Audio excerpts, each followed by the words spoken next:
Sud Radio. Ça va mieux en le disant. Jean Dorido. Et bonjour mon cher Jean Dorido. Bonjour mon cher Maxime, bonjour à tous. Merci beaucoup d'être avec nous ce matin, docteur en psychologie, créateur du site hypnoseparis.com. Jean, on l'a vu ces derniers jours, ces dernières semaines, cet hiver est particulièrement meurtrier. De nombreuses avalanches ont récemment tué et j'ai envie de vous poser cette question. Comment se fait-il que des skieurs chevronnés prennent de tels risques? Puisque la plupart du temps, c'est la question du hors-piste et de pratiques dangereuses qui sont en cause. Eh bien oui, mon cher Maxime, vous faites bien de poser cette question et d'évoquer effectivement ces risques pris par les skieurs, puisqu'il faut rappeler, vous avez raison, que 90% des victimes déclenchent elles-mêmes l'avalanche qui les emporte. C'est encore ce qui s'est passé à Val d'Isère la semaine dernière. Écoutez cet extrait d'une vidéo publiée par vos confrères du journal Le Parisien, aujourd'hui en France, sur le sujet. Oh putain! C'était sûr. Un hiver déjà meurtrier dans les montagnes françaises. 25 skieurs ont perdu la vie dans des avalanches depuis le début de la saison. Le dernier drame à Val d'Isère ce vendredi 13 février. Alors qu'ils évoluaient en ski hors piste, 6 skieurs ont été emportés par une avalanche de grande ampleur. 4 d'entre eux étaient accompagnés par un professionnel. 3 n'ont pas survécu.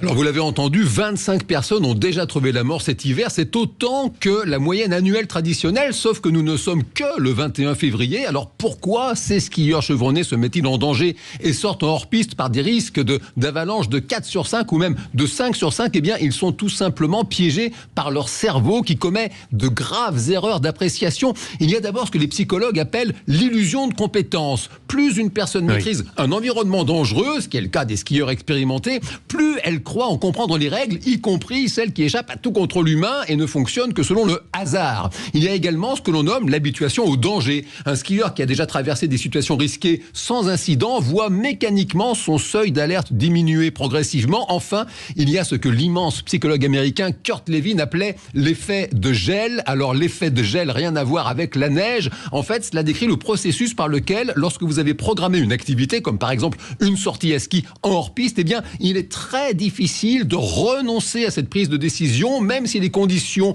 ont changé et que cette sortie n'est plus du tout raisonnable, eh bien vous y allez quand même, c'est plus fort que vous. Bon ça, on est d'accord, on l'a saisi mon cher Jean, mais lorsque les skieurs, par exemple chevronnés, sont encadrés par un professionnel de la montagne, en qui, la plupart du temps quand même, ils ont toute confiance, est-ce qu'il n'y a pas tout simplement une question qui se pose autour aussi de la responsabilité de ces personnes? Alors oui, c'est une très bonne question là encore, elle est légitime et en fait elle divise le monde de la montagne. Il y a d'un côté des personnes convaincues qu'une avalanche, eh bien c'est avant tout la faute à pas de chance et qu'une interdiction pure et simple ne ferait que restreindre les libertés et ne changerait en fait rien au problème. Il faut rappeler au passage qu'en France, le ski hors-piste n'est pas interdit par la loi, quelles que soient les conditions de sortie. Parmi ces partisans de cette liberté à tout prix, il y a bien sûr les amateurs de ski extrême qui publient leurs exploits sur les réseaux sociaux et qui augmentent évidemment l'attrait pour la pratique du hors-piste et cette fameuse illusion de contrôle. Mais il y a également, il faut le dire, de nombreux professionnels de la montagne, des moniteurs de ski, des pisteurs qui s'accrochent à cette idée que les accidents, eh bien, ça n'arrive qu'aux autres et qu'une bonne connaissance de la montagne serait comme une espèce de passeport d'immunité sur le sujet des accidents graves. Et puis de l'autre côté, vous avez ceux qui maintiennent qu'il est tout simplement inconscient de partir en ski de randonnée lorsque les risques d'avalanche sont élevés. Parmi eux se trouvent aussi des professionnels des sommets.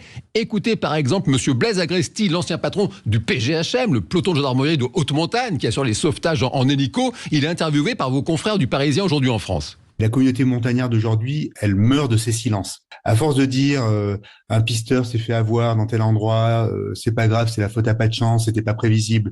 Un moniteur, un guide, etc. Tout au long de l'année, sans jamais creuser les causes profondes de ce type d'accident, une espèce de tabou qui s'est installé dans l'univers de la montagne depuis des décennies. Et on entend que le sujet est clairement tabou, c'est le mot qui est employé chez les montagnards même. Mais alors comment on fait pour éviter justement ces dizaines de morts chaque hiver ?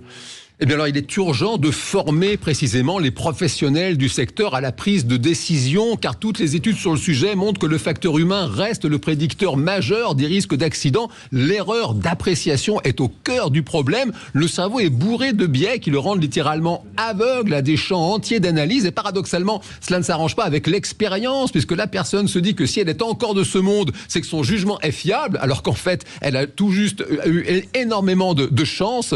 Quant aux législateurs, skieur, eh bien, il peut envisager de revoir les règles sur la responsabilité. Chez nos voisins italiens, par exemple, un moniteur de ski qui emmène des skieurs partant dangereux, eh bien, il engage sa responsabilité pénale. Et puis, rappeler encore et toujours sempiternellement que lorsque le risque est élevé, la règle, c'est de rester au chaud afin que le ski demeure ludique et reste joyeux.